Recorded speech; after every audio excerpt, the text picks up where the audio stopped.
Okay, so today I thought I'd do something a little different. I'm going to do a case study on my own swing. So, had some time this afternoon at the Golf Academy and wanted to show the changes I've made over the last, I don't know, I guess few months. I've really been working at it, but this was 8 months ago on the right. I tended to hit a lot of low left balls, not hitting the ball quite high enough either for my liking. Some of the things I wanted to work on, my grip tended to get weak with the left hand, which got the club open going back a little bit too much for my liking. Always felt like my swing never looked like I engaged these muscles in my core enough going back.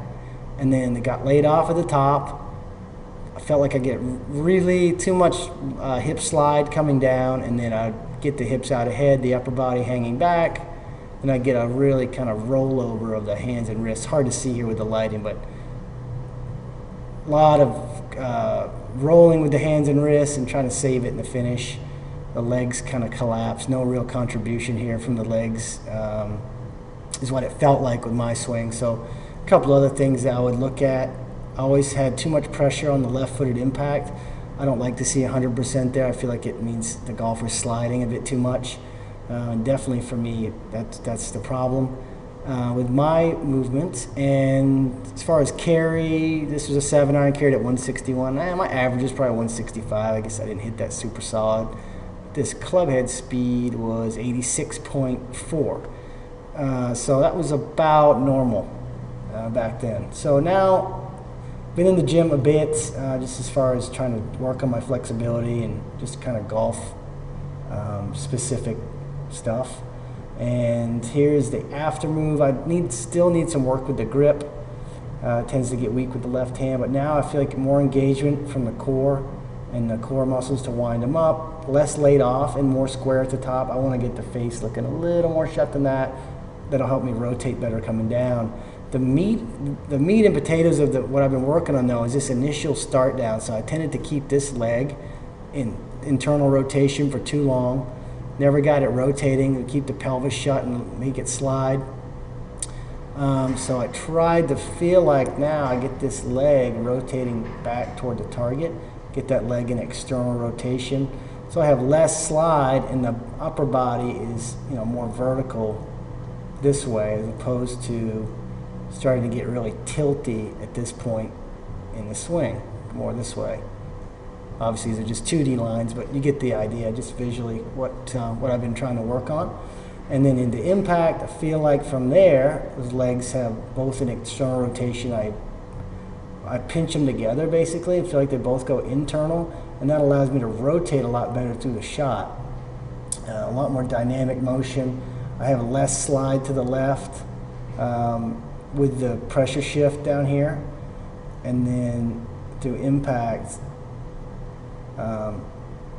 the pelvis is raising the way it should be, which bends the hand path more up and in, and I get a little more shallow hits, and I'm able to hit the ball higher. So the club head speed now, 92.3 on this ball, angle of attack 3.5.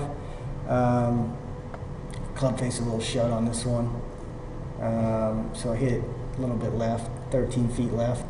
But you get the idea as far as the changes I've been trying to make. And the interesting part is I have the benefit of having a swing catalyst that has torque, and so it shows how much rotational force I'm putting into the ground here. So on the before, I maxed it out at 101, it tells me right here, 101 Newton meters of force. Just how hard I was twisting the ground with my legs, which obviously will end up in pelvis velocity. It should anyway.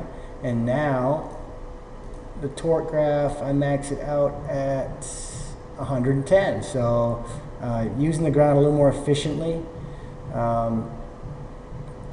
and putting more force into the ground at this early part of the swing, which culminates in clubhead speed. So let's play it in full speeds here so you can get a look at what this motion looks like. And to me, that's a lot more dynamic looking than what I had before. And let's go ahead over to the 3D data so you can see the difference. Okay, so here is the gears 3D data, kind of before and after with my motion. Before here on the left, And impact, I towed that ball pretty bad, obviously.